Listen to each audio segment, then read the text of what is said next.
All right, can y'all see that okay?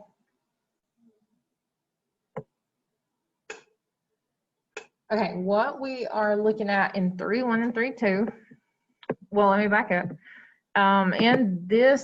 In Unit 3, there's 3.1, 3.2, and 3.3, and then 3.4. And then that'll be this week on into next, but there's some other lessons in it as well. So what we're doing in Unit 3 is looking at solving systems of equations, which you may have done this in Algebra 1. Solving systems of equations by graphing, by substitution, elimination. Do y'all remember those terms at all?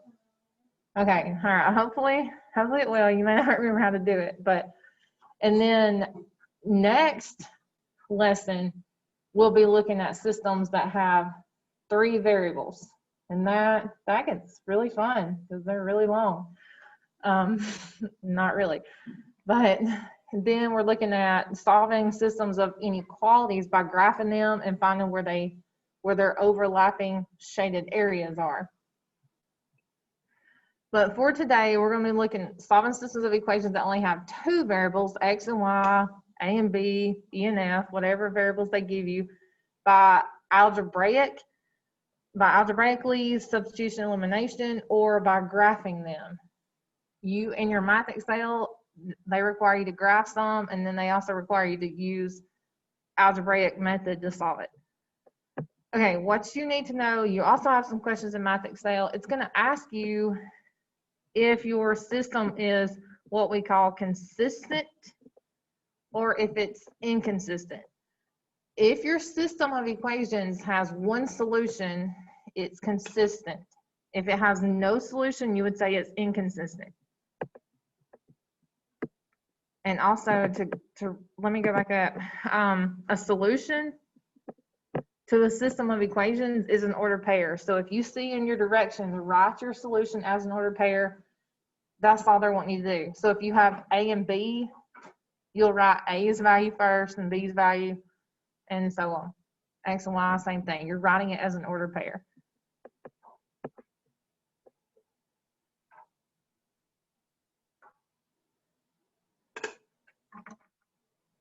All right. So going back, we either have a solution or we either don't have a solution. So if you get an answer for X and Y or A and B, you would say that system is consistent. So solution consistent, no solution, inconsistent.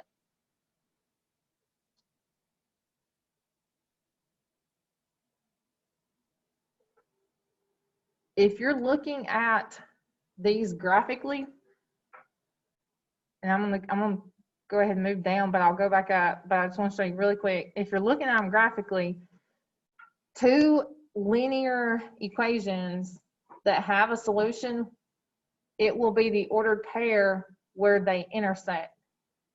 So I've got 2 lines, wherever they cross, that would be your solution.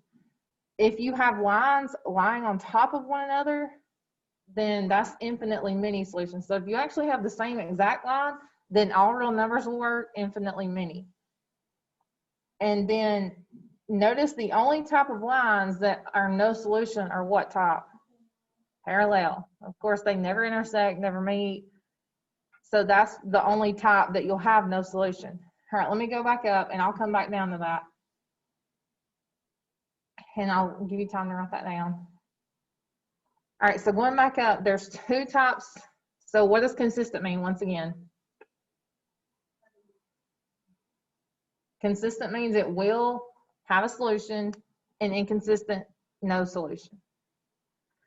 There's actually 2 types of consistent. An independent is where you have 1 answer only for X and Y or A and B. Dependent is the infinitely many. So independent is going to be where they just cross at one point. Dependent is going to be the same exact line, where when you graph them, it's the same.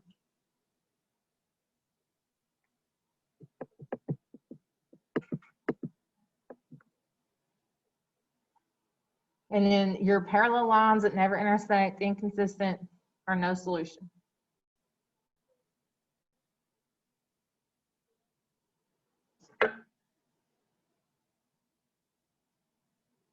Okay, you have methods. Two methods are used to solve these. You've got your graphing method that you can always do. You can graph them every time if you want to. Some of you may prefer that way. And then your second method is algebraically. So if you're more of a numbers person, algebra person, then you'll pick that route over graphing. How many of you like graphing? Okay, all right, some of you might like graphing. How many of you like algebra? All right, I'm more of an algebra type person myself. I liked the graphing up until algebra 1, well, up until algebra 2, not to give you bad like foreshadowing, but when they're all lines and nice and straight, and then you get to algebra 2 and they start curving and all that, which you have parabolas in algebra 1. All right, but graphing is really easy to see visually what your solution is, because like I said, if they intersect at one place, that's one solution, and if it has an answer, it's consistent, one answer, independent. This would be consistent, dependent, number 2, because you got the same exact line. So that's infinitely many solutions or consistent, dependent. So independent 1, dependent infinitely many.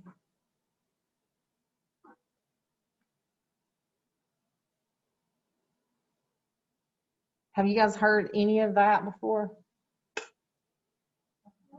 Not really. It's been a long time since you've had math anyway, hasn't it? Which, I mean, I know we've been doing it online, but all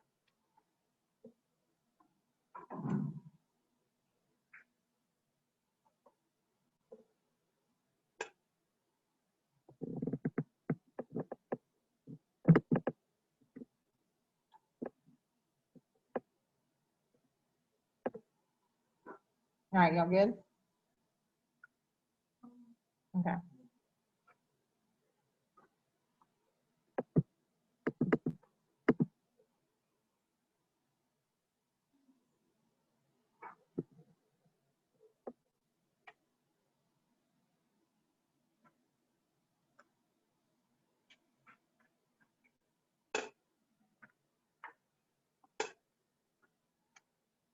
Yes, we good? No? All right.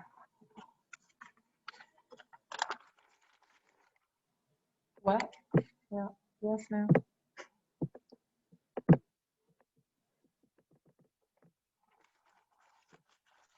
Okay, I'm throwing a lot at you before we work on some problems. We're just going to go through everything and then I'll work some with you. Well, maybe not. All right, I'll tell you what. Let me do some graphing with you first. Or are you guys OCD and want me to follow the notes like exactly like they are? We don't. Okay. All right, you just got through graphing linear equations in Unit 1. And some of us missed those on the test, so I thought we would probably need a quick review. Let me go to your Math Excel real quick and find one that's on your homework.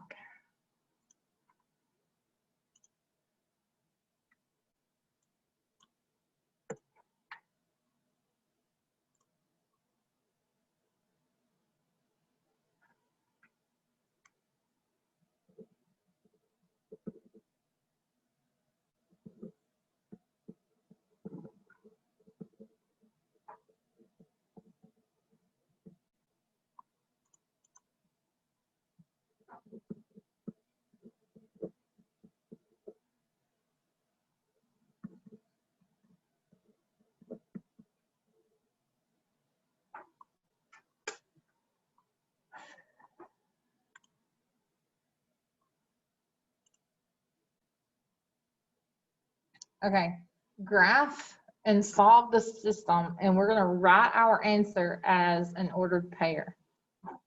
What form are both of these in? There you go, standard form. How do you graph an equation that's in standard form?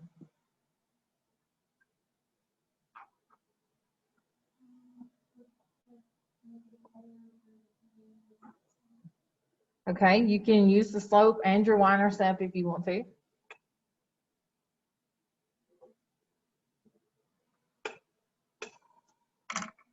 All right, let's take the top equation, equation 1. And you can just sketch this. I do have graph paper if anybody wants some graph paper just in case, but or you can just sketch it on your notebook.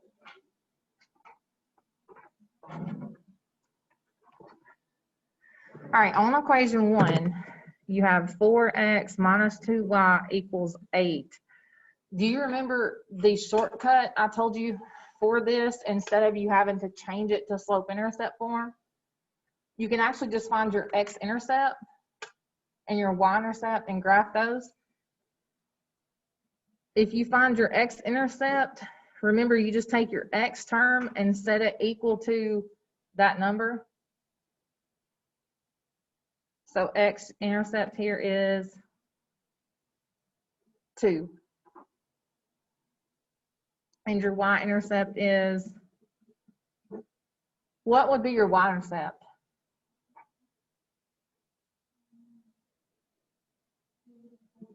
There you go. You would take your y term, which is negative 2y, set it equal to 8, solve that, you get negative 4. So then you just plot the x-intercept of 2, y-intercept of negative 4, and then draw your line through those.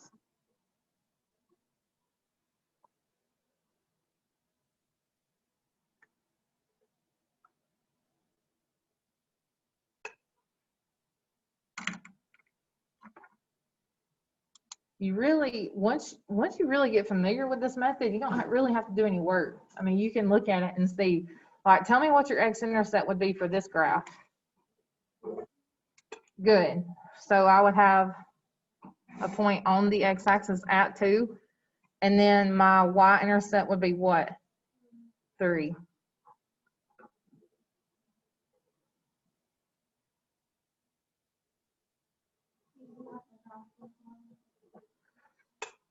When you're doing it graphing, yes.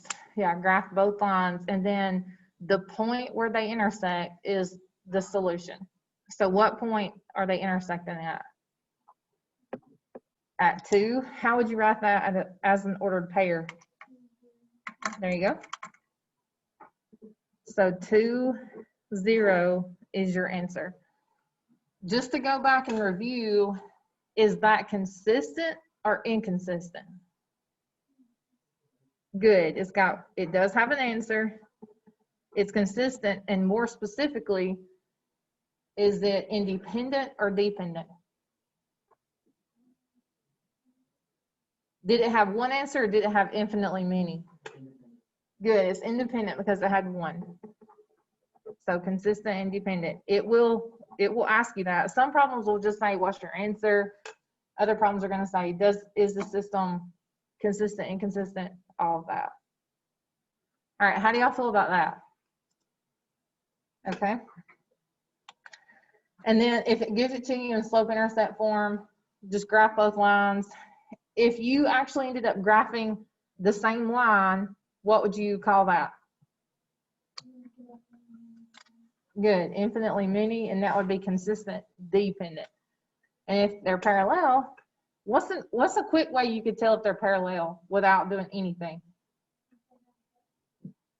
If they don't touch, but you don't even have to graph them.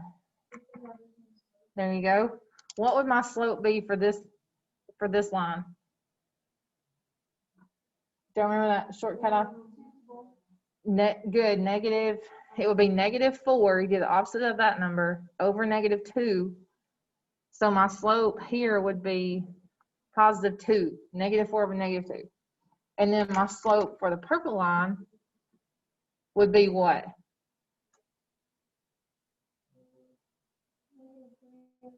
Negative 3 over 2.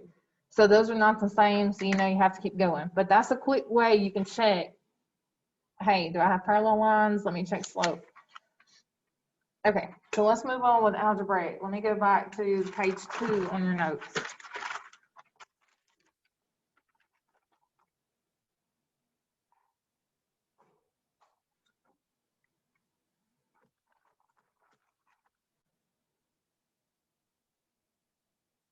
And I'll zoom in. I'll tell you what, let's focus on algebra, the substitution method. I'll zoom in on that so you can see it.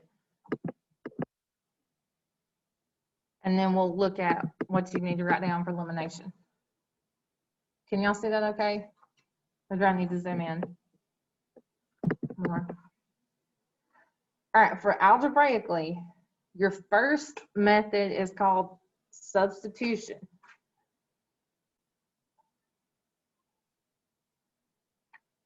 And your steps for that, you pick one equation. You pick any one you want. And you solve that equation for X or Y, or A or B, whatever your variables are. So pick an equation, solve it for X or solve it for Y. You take what you solved and you plug that into the other equation. So if you take the first one, you solve it for X, you take that, plug it in for X in the second one. So plug whatever you get in step 1 into the other equation. When you do that, like your goal, you should have an equation in one variable. Equation in one variable, and that's what you want.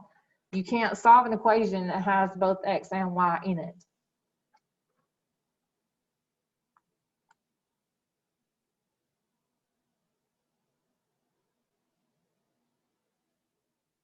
All right, third step. You solve for both variables. So what you're going to have in step 2 is an equation that has just X or just Y. You solve for that, and then plug it back in to help you solve for the other variable. And then write your answer in ordered pair form.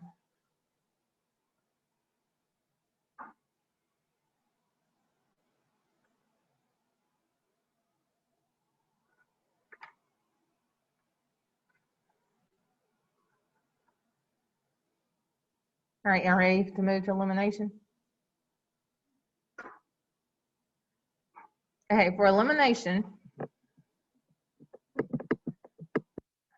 your goal in this is to get either X or Y to eliminate. And what you're going to do is add or subtract both equations together, like one on top of one another.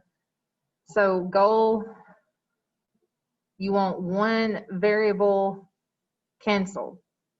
You want one variable to cancel.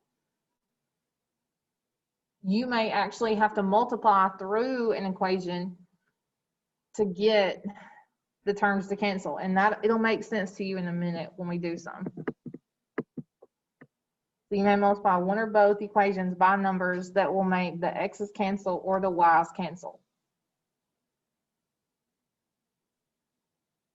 And then you solve it from there.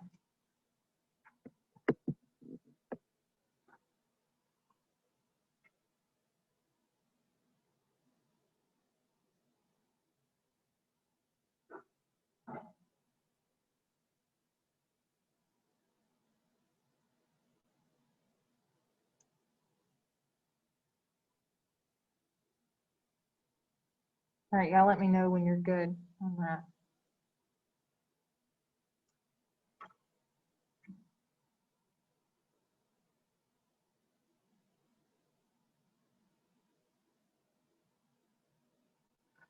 What I want to make a note of right now while you're finishing writing that down, on your Math Excel, it's going to say solve by elimination, solve by substitution. You can pick whatever method you want and use that.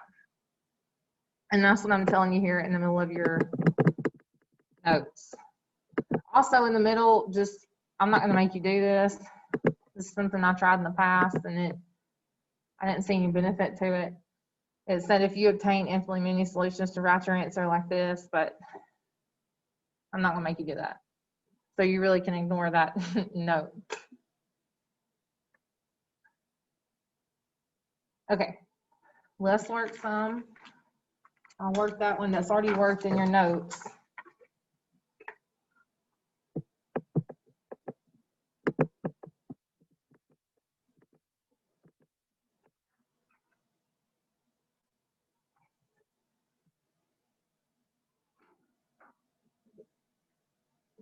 I'll show you how to use or how to pick whichever method should be the easiest.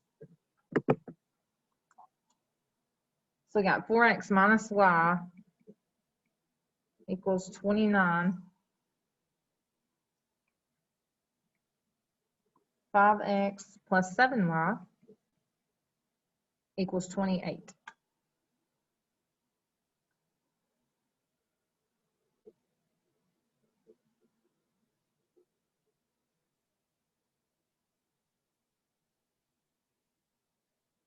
Okay, to me personally, I like substitution. I think that's the easiest way, but an easy way to use elimination, look at your x terms, 4x and 5x. Notice that if I add those together, I get 9x. So they won't easily cancel right off. If I wanted those to cancel, I would have to have the same number in front, except for one of them would have to be what? Negative. And so as you see, the x's will not easily eliminate. I would have to possibly multiply this one by 5, multiply this one by -4, something like that. Same thing with your y's. If I add negative y to 7y, that definitely won't eliminate.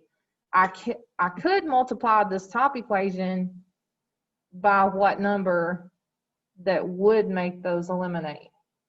7. If I multiply by 7, that would give me a -7y, and when I add, they would go away. So we could use that method, but whatever method you guys think is easiest, I can show you both of them with this problem. But if you look at either equation and you see that x or y can be easily solved for, and do that and then plug in, that's the route I would go. But I'll do whatever you want. Like, look in this top equation. Do you see how you have -y? So all I have to do to solve is to move 4x to this side and then divide through by that negative. And I would have y, and then I could plug in for y here. Do y'all want to do elimination, or do you want to use substitution? Do you want to get the y's to cancel like we talked about, or do you want to solve the top one for y and then plug in? Or do y'all know? Just go with it. Okay. All right, let's use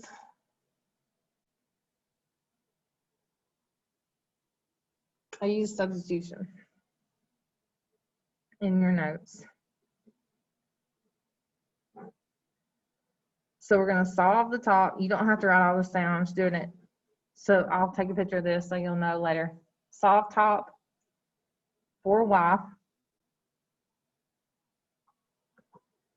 So when you do that, you get -4y equals 29 minus 4x, or -4x plus 29, however you want to write it.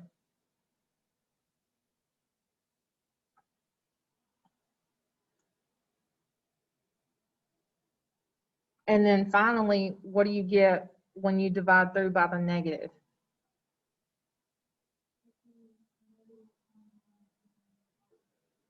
There you go, -29 plus 4x.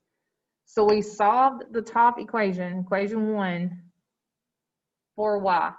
Now substitution says you take that and plug into the second equation. So I'm going to take all that, what y is equal to, and we're going to plug into the second equation for y.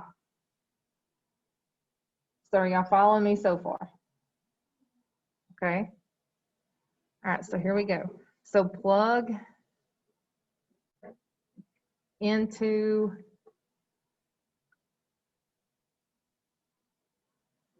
second equation for y.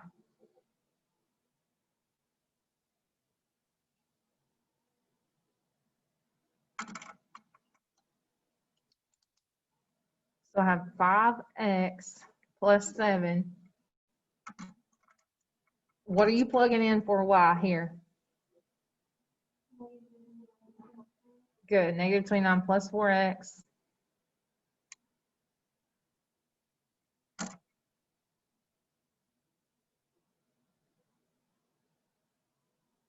These problems get long, as you can already see. Okay, now we notice that you have an equation that has only x in it. So we can solve that for x. Let's go ahead and distribute 7 and then start simplifying that.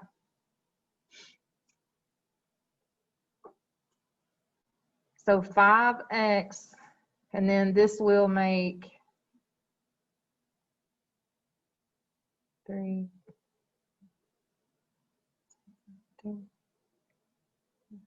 203, 7 times negative 29, and you get plus 28x equals 28. Have some of you already solved it? Are y'all okay so far? Yeah. Okay, I know they get long.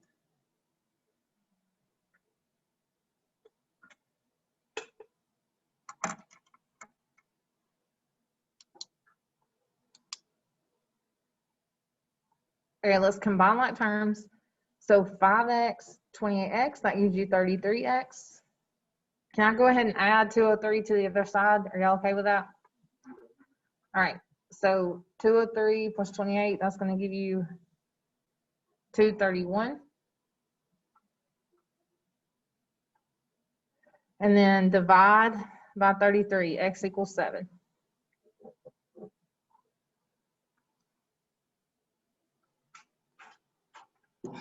Okay, but that's just one part of your answer. What do you have to go back and solve for now? Why? How would you do that? You plug it into x. In either you can do this in 3 different areas. Your 2 original that you're given, or you can also plug it in where?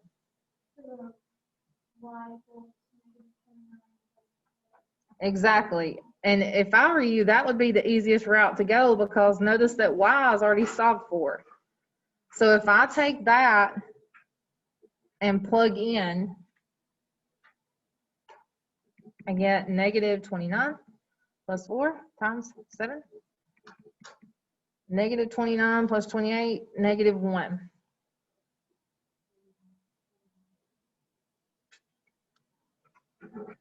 How would you write your final answer? There you go. I think that's what somebody was saying. All right, just to review, this is what and what? There you go, consistent, independent.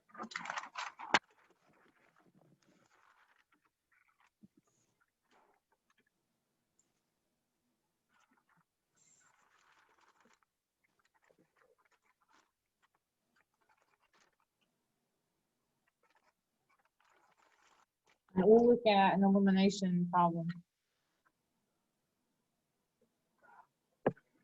Just going to do that.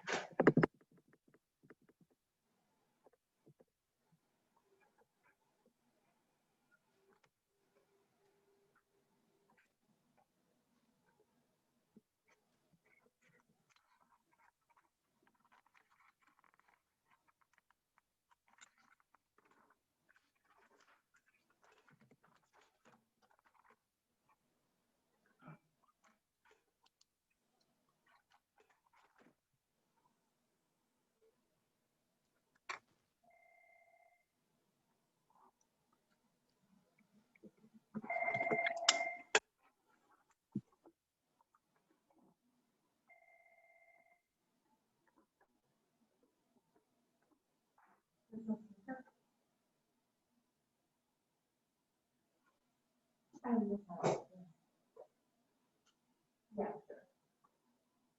Okay, sorry.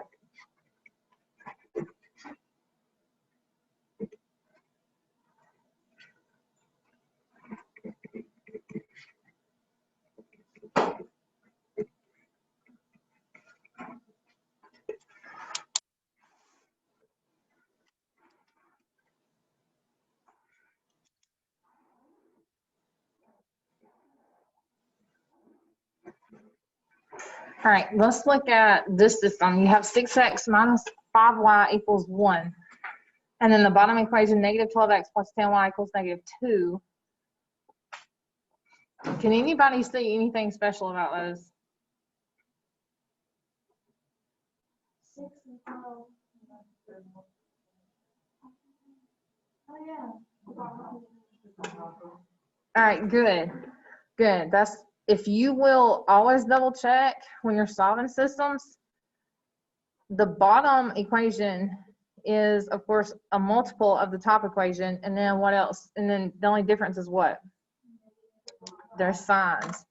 So if you actually, this is how you would technically use elimination, but you would multiply the top equation by 2 because you want your x's to cancel or your y's to cancel.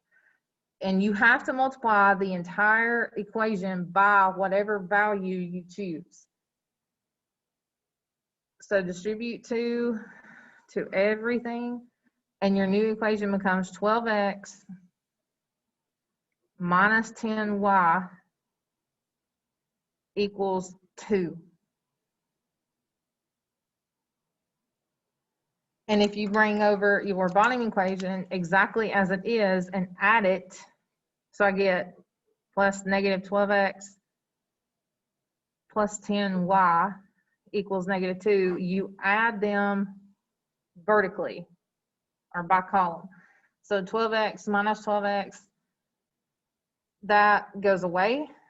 So you have 0x or 0. What happens to your y's? They cancel. So everything cancels. 12s, your x's cancel, your y's cancel. This also cancels. Tell me what you're actually left with. Good. 0 equals 0. You would actually be surprised at the amount of people that will say like 0x equals 0 and then think that you're still left with something. So it's very good that you guys said 0. If your x's cancel, a's cancel, c's cancel, it's 0. It's not 0a, 0c. Is this a true statement? Yes. So this is true. So it has a solution of what?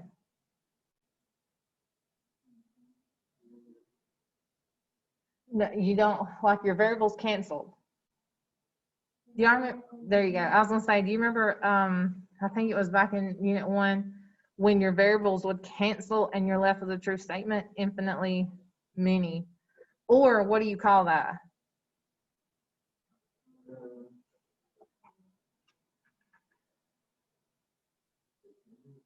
Yeah, good. It does have a solution. It's infinitely many. It's not just one. So this would be consistent dependent. I wanted to show you an example of that. So what would happen if you graphed both of those lines? It would be the same line. So you can graph them all day long if you want to go that route. Yeah, graphing's not my favorite either. I'm more like most of you, algebra.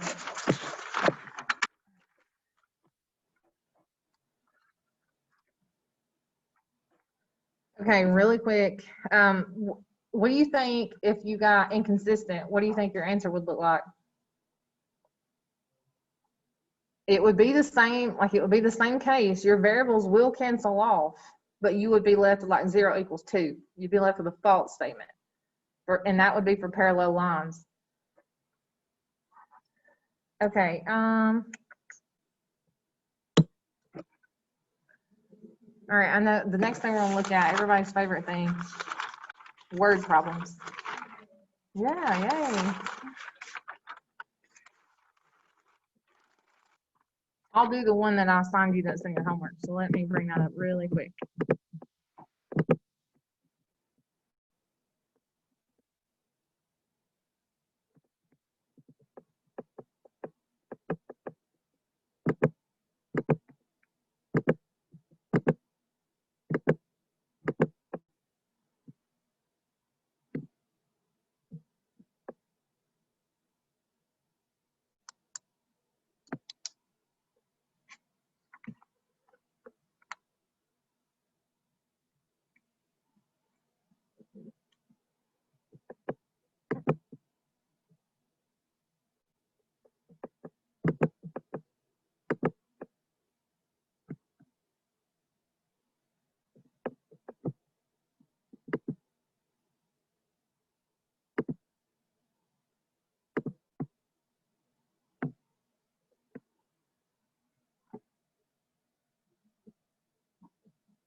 I'll write it down, then I'll switch back over so you can see it.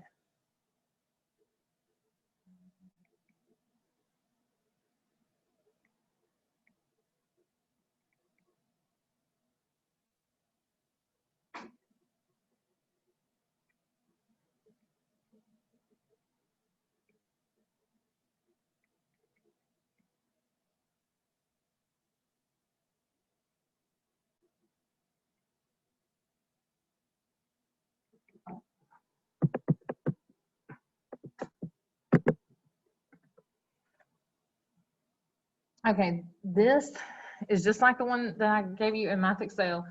A student has $1 and $5 bills. He has a total of 12 bills worth $32.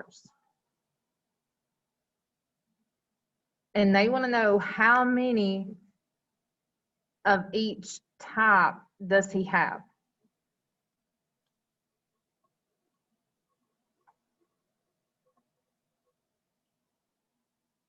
How many of each type does he have? Okay, how you know to write a system of linear equations, like I know you know that right now, but let's say in a few months, you're taking ACT, preparing for your junior year or sophomore year, whatever, and you come across a question like this. It's talking about two different things, and notice what information do they give you that relates it in two ways. Tell me how the $1 and $5 bills are related in two ways.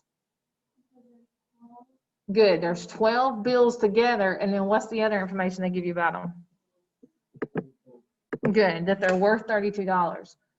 So I know if I ever encounter a word problem, I've got two things, and then they give me two pieces of information about them, then use a system of equations to solve. Okay, what we have to do now, we're talking about the $1, $5 bills, so create a variable to represent each of them. So what would you choose? X and Y, A and B? I'll tell you what, let's use A and B since we use X and Y every time.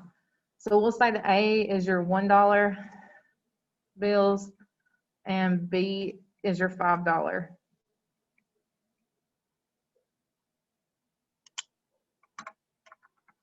All right, we have to create two equations based on the information they gave us. So what would one equation be? How many bills do you have altogether? So one equation is going to simply be A plus B, the amount of $1 bills plus the amount of $5 bills equals 12 bills total.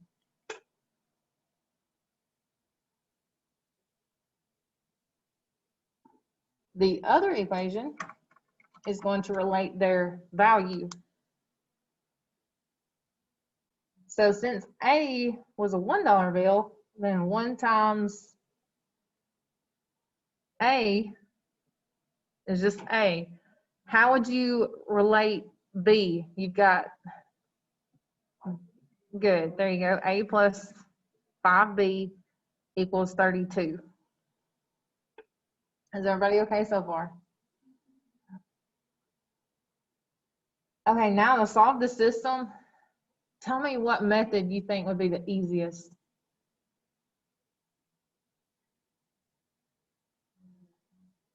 Elimination, why?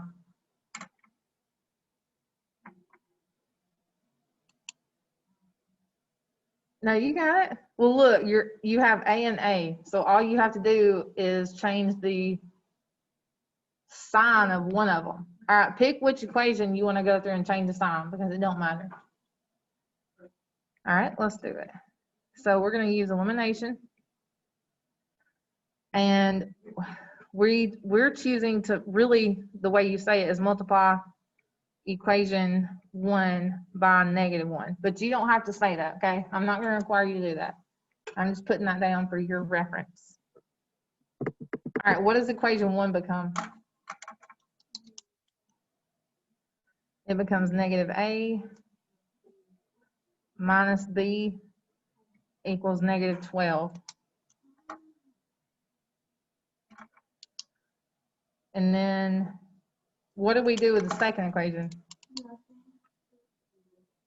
Yep, we don't do anything to it, and we add it to that equation. So we add it. What's your one single equation you arrive at when you add those?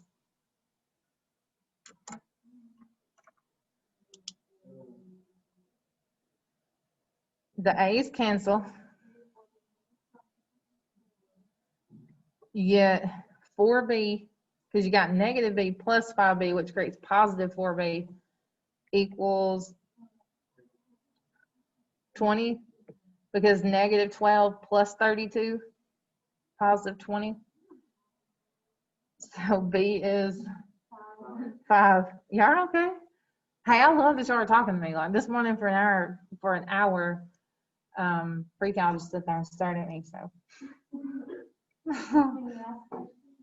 Yes, I was like, okay, well, it'll be this. I just answered my question, just went on. All right, what was that? Tell me what that gives us.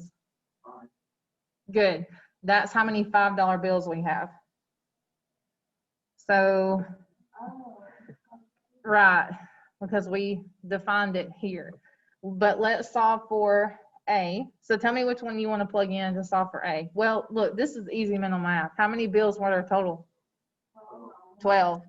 So if I have $5 bills, so A is 7. In case anybody's looking at that, like, how did they just arrive at 7? Mental math. But if they wanted you to actually answer it, you would have $5 bills, and then 7 $1 bills. Word problems always look worse than they are, which some of you may say they're never better than they are when I look at them. But are y'all okay with that? Okay. All right, we've looked at no solution. I told you what to look for we've looked at infinitely many. I told you what to look for with no solution. You'll get a false statement.